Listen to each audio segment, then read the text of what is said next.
Welcome to the Apple Daily News. This podcast is created by Generative AI. Today is 23rd September 2024, and we have an exciting lineup of stories from the world of Apple technology.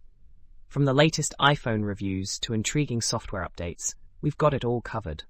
Remember, links to all stories can be found in the episode notes. Let's kick things off with a review of the Apple iPhone 16 Pro Max.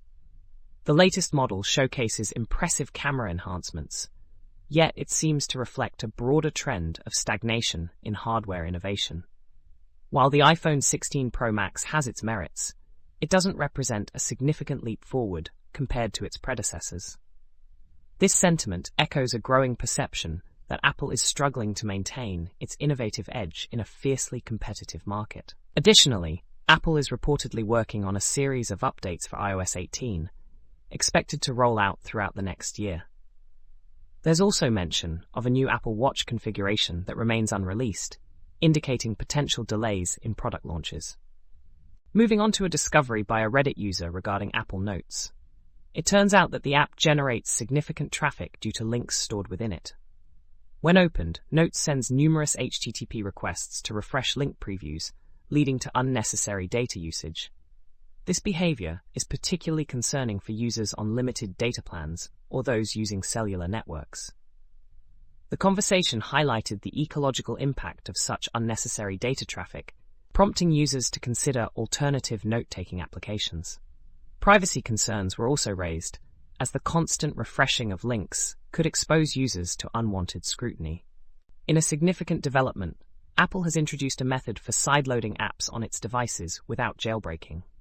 This official method allows developers to sideload apps for testing and development. While the process can be complex, it opens up new possibilities for app usage on Apple devices. The primary tool for sideloading is Xcode, but alternatives like SideStore and SideLoadly simplify the process, especially for iOS and iPadOS users. This move is a game changer for developers and tech enthusiasts alike. Let's talk about the Indoor Mapping Data Format, or IMDF. This comprehensive model is designed for indoor locations, facilitating orientation, navigation, and discovery. IMDF is lightweight and mobile-friendly, making it accessible on any device, operating system, or browser. It supports GIS and BIM specialists by integrating with popular tools. IMDF maps, when combined with indoor positioning, can serve as a foundation for various location-based applications and websites. Next, we have Underload, a productivity app designed to help users focus by displaying only one task at a time from Apple reminders.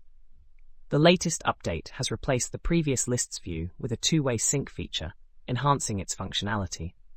Notably, the developer has stated that no data is collected from users, ensuring privacy. Underload aims to streamline task management and improve focus for its users. The Smart TV Remote Control app is transforming smartphones into universal remotes compatible with major TV brands. It offers an ad-free experience, allowing users to control their TVs seamlessly. The latest update enhances compatibility with more TV brands and introduces new media casting features. While the app is not officially affiliated with any TV brands, it supports them for user convenience. Finally, Apple's recent iOS 18 update has introduced AI features, including a recipe generator that has sparked concern among food bloggers and chefs.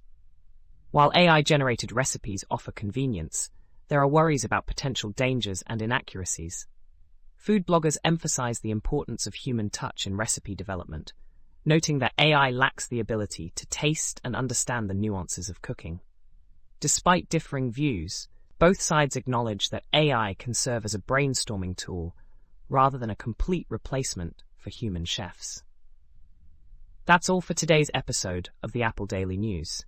We hope you found these stories insightful and engaging. Don't forget to check the episode notes for links to all the stories we've covered. Join us again tomorrow for more updates from the world of Apple technology. Until then, stay curious and keep exploring.